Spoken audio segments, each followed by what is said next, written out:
ژمن اکاډمیک سنټر یوټیوب چینل ته ښه راغلاست. راځو نن د پکسل اپ زده کړې دوهم درس ته. نو په دې درس کې موږ د پکسل اپ د پښتو او انګلیسي پکسل اپونو ترمنځ توپیرونه او کوم اپډیټونه سره توپیر لري هغه تشریح کوو، او باید چې موږ کوم یو استعمال کوو د پښتو ژبې لپاره او پښتنو لپاره.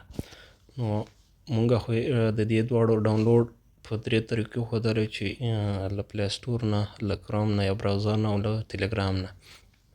نو دغه پښتو چې کوم ده دا موږ سره په دغه ټلګرام کې موندلی سي، او دغه پکسل اپ بیا له دې کروم نه یې هم موندلی سي، او دغه پلی سټور نه هم تاسو ډاونلوډ کولی سئ. نو راځو دوهم درس ته، د پکسل اپ زده کړې دوهم درس ته. نو دې کې د پکسل اپ توپیرونه ښیو. کله چې ننوتئ په پکسل اپ کې لومړی به تاسو ته داسې ښکاري، صحیح ده، او دا به هم په دې ډول وي. پښتو پکسل اپ داسې به راغلی تاسو ته دا صفحه، ځکه مخکې چې کوم دی هغه موږ ټول اپډیټ کړي وو، خپل ایډیټ هم پکې کړی. نو دې کې مهم شی دی پښتو لپاره، مثلا یو خو دا سایزونه سول، دا پکې مکمل اضافه کړي دي.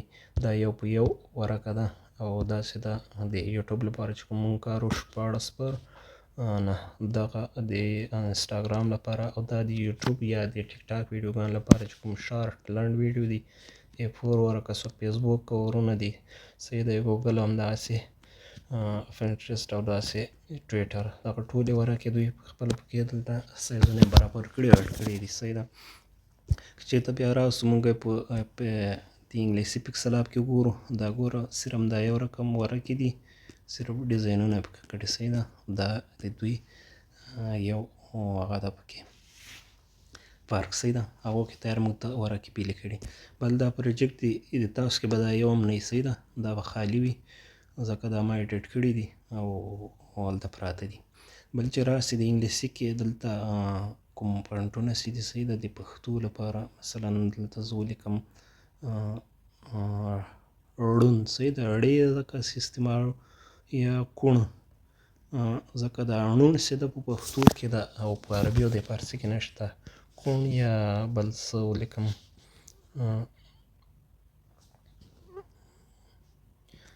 ګړنګ، صحیح ده، ګړنګ هغه یا ګړندی، صحیح ده. تاسو دغه د پښتو نومونه چې بیا لیکئ داسې. اوس صحیح ده، دغه یو ډیزاین ده دا راولي. دلته اوس که چېرته پوینټونو ته راسي، دا د لیکبڼې ځای ده، صحیح ده. نو پوینټونه ګوره دلته چې دي، صرف د یو څو انګلیسي دي، او دغه لاتیني عربي کوم دی، دغه ګوره دا د کوڼ هغه ګوره دلته که اوس ووایې، دلته د رقم راځي، دا ګوره بیخي داسې بل ماډل راځي، یا بل فونټ ورته انتخاب کړې، بیخي ګوره داسې ړوڼ او ګاپ او ړې، دغه کوم چې د پښتو لغت دی هغه صحیح نه راولي، صحیح ده. بیخي ځینو وختونو کې بیل راولي، بیخي راولي نه. دا اوس ګوره ځینو وخت کې ښه یم نه، صحیح ده. ته راسې اوس دلته ګوره هغه ګاپ یا ړوڼ، کوڼ، صحیح ده، دا ځینې ښیي نه. نو دا پښتو لیکبڼې په دې کې نشته. بیا به وروسته ووایو چې څنګه یې موږ اضافه کولی شو په دې انګلیسي هغه کې پکسل اپ کې هم. او که چېرته بیا همدلته راسي په دې پکسل اپ کې موږ وګورو، دلته اوس اړیکه، صحیح ده، اړې تیار پکې راغلي، دلته فونټونه وګورو او دې ته راسو. نو دلته چې دا فونټ، صحیح ده، دا خپل مخکیني پکې لاسي په دا ماډل دی، لاسي چې موږ ورته راوړو دا بیا وروسته وایو، او دغه ریسنټ چې کوم موږ استعمال کړي دي دا لنډ وخت کې دغه دلته پراته دي. دلته اوس بېلابېل لیکبڼې دي پښتو لپاره. لومړۍ درجه پښتو لیکبڼې دلته ګوره دوی سم په ترتیب سره لیکلي. دا ګوره دا د کش شوې پښتو لیکبڼې، صحیح ده، دا لکه سټایل غوندې دي. پښتو لیکبڼې دا هم صحیح دي. دا ټول ډیزاینونه دلته ګوره تاسو لیدلی شئ، بیخي زیات دي پکې. دا ګوره بیخي زیاتې لیکبڼې، سټایلي لیکبڼې شته پکې، تاسو بیا په اسانۍ سره کار کوه. دا فونټ نستعلیق دی، ځکه دا چې د بیا اړې پکې کار نه کوي، ګاپ او ډال او دا شیان پکې کار نه کوي، صحیح نه راولي، صحیح ده. اوس مثلا پاسه ګوره له ما سره اړیکه، صحیح ده، هغه اړیکه ګوره اړې بس پکې ورکه کړه، دا نستعلیق دي خو دا بیخي سټایلي لیک بڼې دي. په دې کې زیاتره ورونه لیکې هغه جوړوي ډیزاینونه هغه هم بیا درته ښایي چې کف کارډ کې کومې ډیزاینونه جوړ کړي او په دې باندې جوړ کړي دي. تصویري خو بیا هملته اضافه کړي دي او هغه ایډیټ یې پکې کړی. هغه ټولې طریقې انشاءالله درته ښیو. د عربي خطونه دي صحیح ده. عربي دې کې مړی یو د شین کا هغه کار نه کوي. داسې دي فارسي کشیده خطونه دي صحیح ده. فونټ فارسي دي. دا هم نو دا ګوره بیخي زیاتې لیک بڼې پکې موجود دي.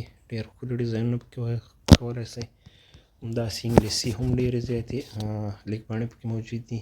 همدغسې ایکنونه دي ګوره دلته که تاسو چېرته بدل کړئ هر رقم ایکن چې تاسو غواړئ د مرغانو هر شي مثلا دلته که اوس وګورو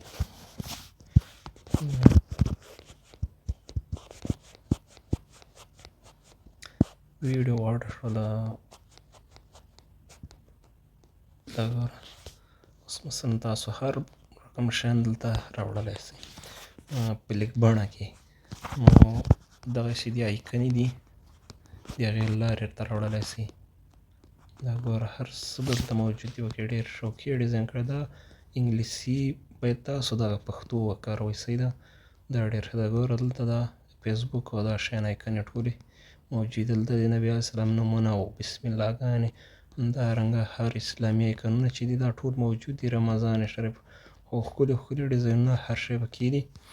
نو ډېر اسانه ده. یو ځلې موږ سره دا درسونه تعقیب کړئ او تر پایه یې واورئ او زموږ ټول درسونه وګورئ د پکسل اپ زده کړئ. انشاءالله تاسو ته بیا په یو هغه کې مشکل نه وي. دا چې بیا انګلیسي فونټونه شروع کوي مکمل بیخي زیاتې پکې اچولي. هر ډول انګلیسي فونټونه پکې موجود دي. نو دا د فونټونو ترمنځ توپیر چې په هغه کې بیخي کم اندازه دي او په دې کې بیا تاسو ډېر ښکلي ښکلي فونټونه کتلی شئ. دا ګوره ګلانو شو. دا خو د لیک بڼو په هغه کې او دلته چې دي دا بیا زیاتره د دې بلې مینو چې ده دا د دې او هغه یو شی ده. دا هم مکمل د دې او هغه یو شی ده او دا هم دا ټولې سره توپیر دومره نه لري. مهم پکې همدغه د لیک بڼو هغه ده چې دا زیات توپیر لري. بل چې ده دې کې ژبه پښتو ده مکمله هر شی په پښتو دي. تاسو پرې سر خلاصېږي څوک په انګلیسي نه پوهېږي. نو دغه و د انګلیسي او پښتو پکسل اپ ترمنځ توپیرونه او خوبیانې. تر بلې ویډیو درڅخه خدای په اماني اخلو. په الله مو سپارم. موږ هم په دعاګانو کې یاد لرئ او زموږ دغه پوسټونه او ویډیوګانې تر نورو ملګرو شیر کړئ تر څو ټول پښتانه ترې مستفید شي او یو څه یاد کړي.